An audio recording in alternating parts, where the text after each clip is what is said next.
Many clients ask me when they first walk into my office which direction they should go. Should they go the estate planning direction, create some durable power of attorney documents, advance healthcare directive, or a trust, or do they need to go to the conservatorship route?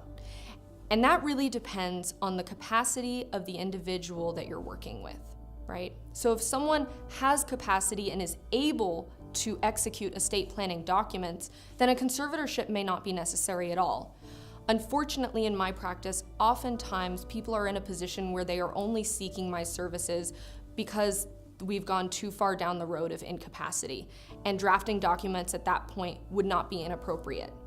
And when that happens, you do have to go to court for a conservatorship, but there are opportunities for the court to actually create a revocable living trust for that client, even though they are conserved at the time.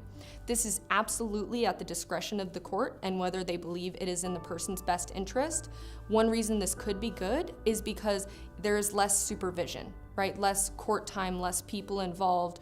And where there's a very, very functional family and maybe some simple assets, this may be an appropriate measure for the court to take.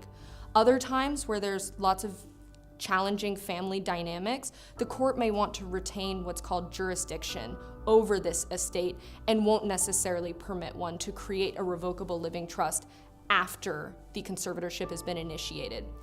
The key is always the court's determination of that person's capacity. Conservatorships are very broad in that the court can order a variety of relief.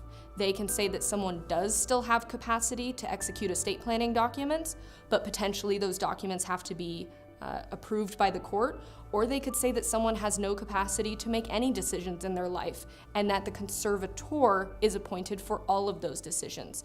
So when you're looking at a conservatorship proceeding, you want to be clear on what is the range of what you need in order to assist your client.